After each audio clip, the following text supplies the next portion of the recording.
course, in solidarity with communities of color and all those who have been killed here in Denver. So the way we're going to be doing this action is a delegation to the mayor's office in the city county building, just right through there. You can't actually see from here, but it's just right there. We will be having to go through security, which is why we asked you to travel light. So hopefully nobody has any weaponry on you. That would be the time to go leave that in somebody's car. You have a car here if there's anything you're worried about. Yeah. I can get it back to you.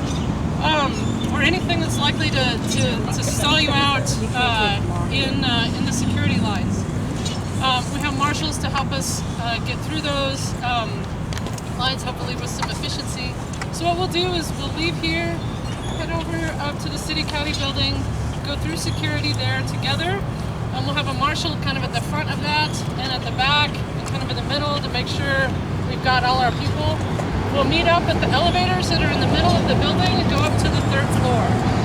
From there, we have some banners that will be unfurling, so if you'd like to hold a banner, then just let us know. We'll hand one of these off to you. We'll start a song with Liz Clift here, our fabulous song leader, and go into the mayor's office. It's highly unlikely we'll actually be able to meet with the mayor. I'm sure he will have somewhere else to be in that moment. But what we plan to do in that case is to actually read the demand letter there present in that space, and then to hand the signatures over to whatever staff person is willing to take them. When we go into the office, what we also want to do, if you're able, is to actually kneel down in solidarity with the movement of kneeling at athletic events and other events now. There's been a call out for white folk to do that anywhere and everywhere in solidarity, so we're going to do that together in the mayor's office as well this morning. Once we're finished, we want to leave the office and get out of the building as quickly as possible, and also in a group if that's possible. We don't want anybody to get left behind or anything like that. So back down, and then we'll meet just across the street at that big giant tree where the 135-hour sit-in happened this summer. If you were familiar with that at all, it's a big obvious tree. Just look for that, just to do a little bit of debrief and make sure everybody's all right before we go on with that morning. Just some of the roles so that you've got who's who and who you can turn to. Liz is our song leader here. Daniel's taking photos for us right here, so you can leave your own cell phone in your pocket and stay focused on what we're doing, so thanks, Daniel.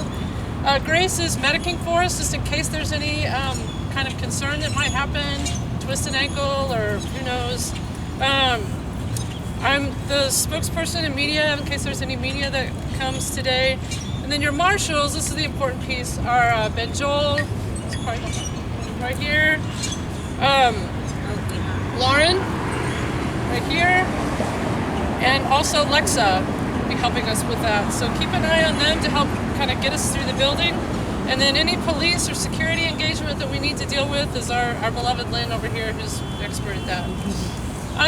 What we would love to have is a live streamer.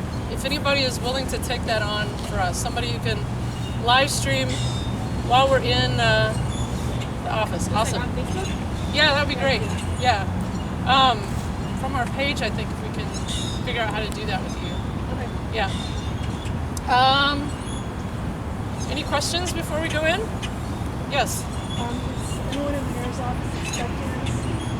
Not that we know of, unless they've been watching our Facebook, which since we know that they've been investing in social media surveillance instead of paying attention to our demands, that's a pretty good possibility. Is there a reason why we're not letting them know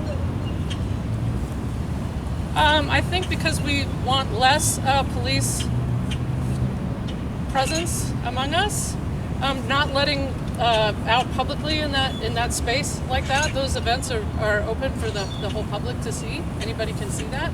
Just to keep it a little on the downside, if you will. Yes. Just as FYI, this would get confiscated. So if you have any kind of little lock, gym lock or something, put it away to take this. Would you like me to take it? Would you like me to take it, or do you have some? I'm gonna put it in my bike, but I got stuck with that last time and had to go out. Oh, interesting. All right. chain yourself to it. Oh. I don't know. Who knows? Thanks for that tip. I would not have thought a little lock, but What about water? I think water is fine. People have to take their lunches through because they work there, so I would think that would be fine. I've got a water bottle on me. Any other questions? I need to